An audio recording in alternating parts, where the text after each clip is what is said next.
Hello and welcome to my guide on how to perform the simple Xarpus Melee Method.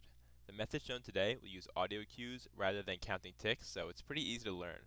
You will want to have your bottom two bars in the game sounds on, as shown here on the screen. There are timestamps in the description below if you are looking for a specific mechanic, but otherwise let's talk about the arena and tile markers.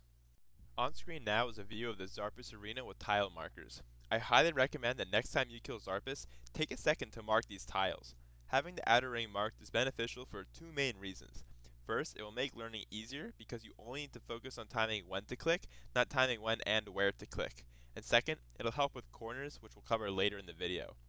Our goal for the melee method is to have Xarpus' acid land on the outer ring, not the inner ring. Let's discuss Xarpus' acid mechanics and where the acid will land. Xarpus turns every 4 ticks.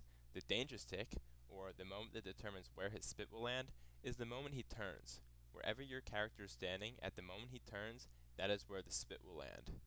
Notice here that as he turns, we are standing on the inner ring, and ends up spitting on the inner ring. But on the other hand, notice here that as he turns, we are standing on the outer ring, and he ends up spitting on the outer ring. This is true whether or not he turns to spit at us directly.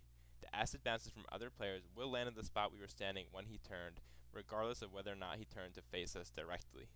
Now, we don't really need to think about this to execute the melee method, but I do think it's helpful to understand in case you mess up and need to fix your rhythm. The basic takeaway is just not to be on the inner ring when he turns. Here we get into how to actually execute the melee method. Let's first note that if you're familiar with Verzik's P2 scythe timing, it is the exact same as Xarpus timing. Like during P2, we will hit 3 out of every 4 cycles, so keep in mind we will be skipping every 4th hit. I personally don't find it helpful to think of Verzik timing during Xarpus, but if this helps you, feel free to use it. If there is anything to take away from this video, it's this part right here on when to click. In order to time the scythe walk correctly, click away from Xarpus as he spits, wait 1 tick, then click back onto him. Note that we are not reacting to his spit, but clicking simultaneous with his spit. So the timing is, click away as he spits, wait a tick, click back onto him. We can hear his spit pretty clearly, which is why we have our game sounds on. We use this audio cue to make sure we are clicking away on time. If you are not confident in knowing how to wait a tick before clicking back onto him, we can use a visual cue. As soon as our character starts the motion of running away from Xarpus, we can click back onto him. It will become muscle memory for how long to wait before clicking back in, but this can be a helpful visual aid if you're struggling in the meantime. So as we hear this spit sound, we click away and notice that I've already clicked away simultaneous with that spit sound.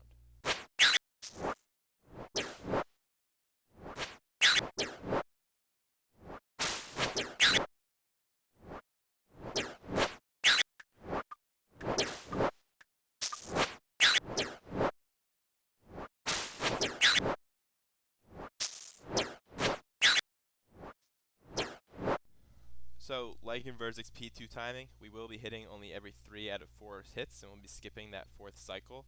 It's not necessary to know where you're at in the cycle. As long as you're clicking at the right times, you'll hit your 3 out of 4 times without having to think. But I do think it is helpful to understand what's going on, and I'll show you here. So here we have our first hit, then our second hit, here's our third hit, and finally we skip this 4th cycle, and we're back to our first hit. One note is that you will take damage from other players' bounces landing next to you. You cannot control this. It's dependent on how far away you are from other players. You shouldn't run out of HP, and you won't get poisoned because you won't be getting spit on directly, but if you are worried about running out of HP, you can throw in Redemption as a backup HP source without using extra supplies. Now, let's talk what to do if you get out of rhythm and want to get back into it. The best thing to do is not to try to fix this mid-rhythm, but simply stand on the outer ring and wait. Once we're standing on the outer ring, watch Xarpus. As you see him spit, wait 1 tick, and then click back in. We'll know if we have timed this correctly if our character starts to run in as Xarpus turns. Then we're right back into our normal rhythm. Here's 2 examples.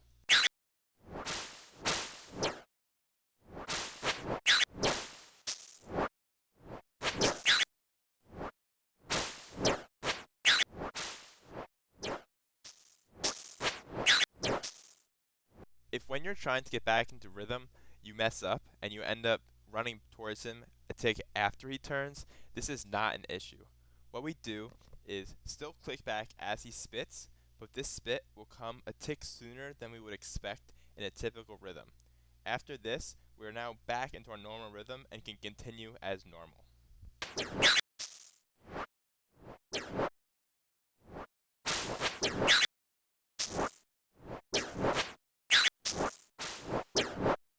Note that the timing of our scythe walk does not change based on the raid size. We still click away as he spits and click back in a tick later.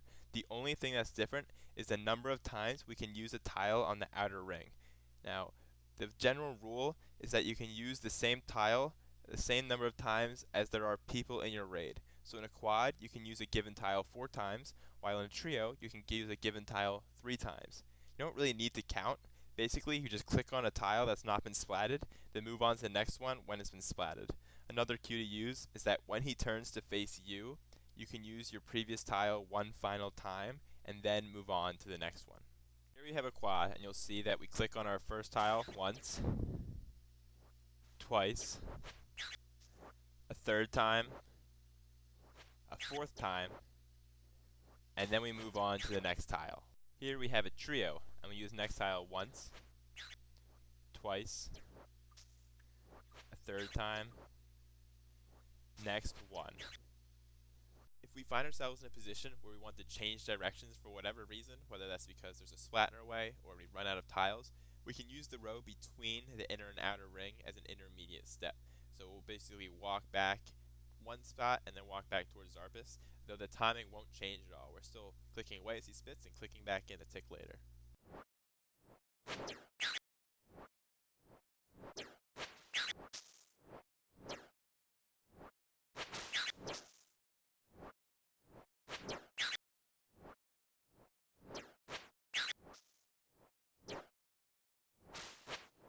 So now let's discuss corners. When I say path around corners properly, what I mean is that we want the corner to continue us in the direction we are moving. By doing this, we will be able to use the next consecutive marked tile as we would on a straight path without any extra steps or adjustments. For example here, I'm going from the southeast corner in the southwest direction. I want my character to continue going southwest when I use the corner, which should look like this.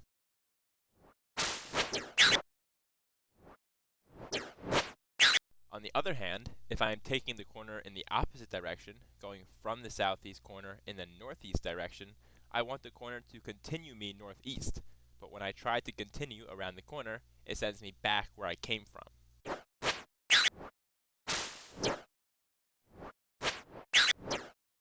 In order to use corners correctly, where they'll send us in the direction we want them to, we must follow the flow of the arrows in this diagram. We want to go north around north corners and south around south corners. If we do this correctly, then we'll be able to use every consecutive marked tile without hesitation, even around corners.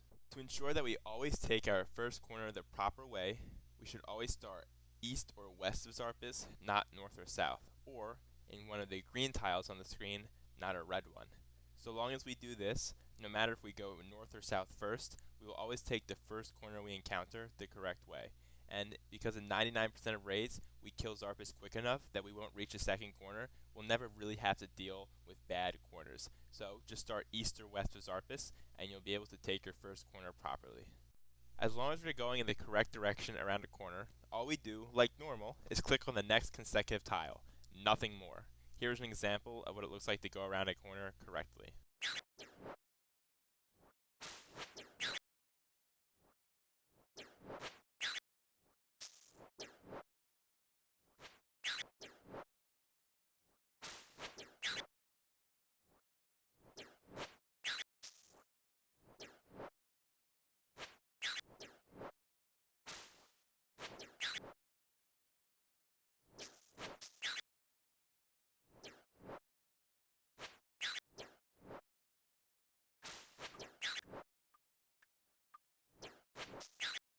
If we find ourselves, for whatever reason, going around a corner in the wrong direction, in order to not lose our rhythm, instead of using the corner marked spot that boomerangs us back to where we came from, we take 2 steps to the side, click back in, then skip to a non-corner tile.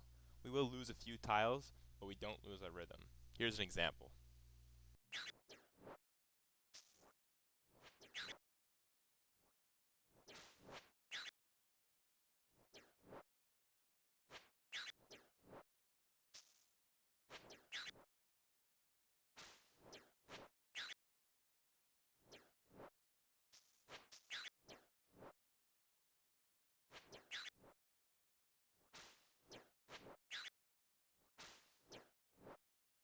The final thing we need to discuss is how to start our scythe walk. What you're probably used to is dumping 2 Warhammer specs, then getting out and blowpiping it.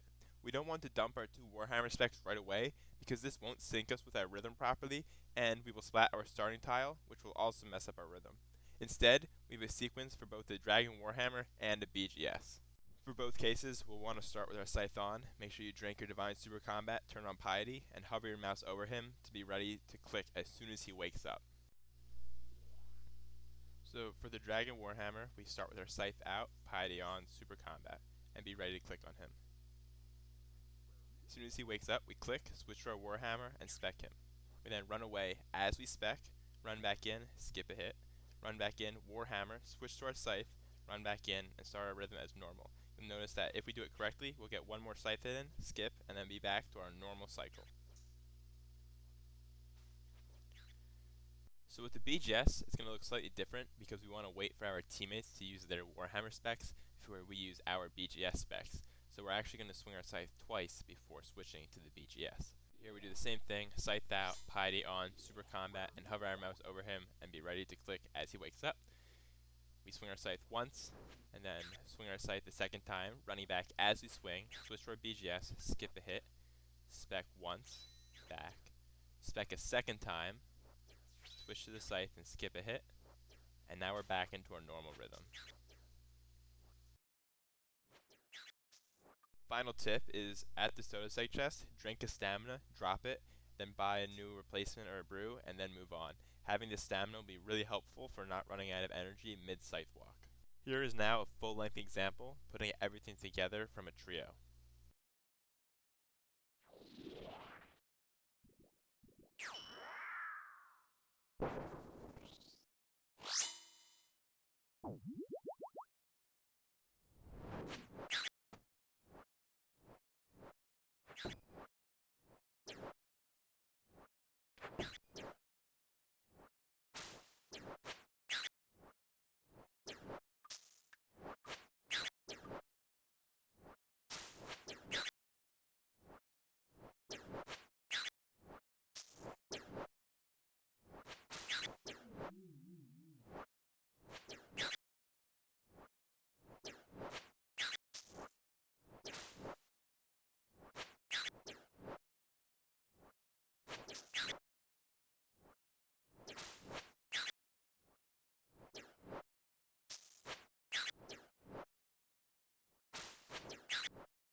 Thank you so much for watching this video. I hope it was helpful, and if you have any questions still, please leave them in the comments below and I'll do my best to answer them.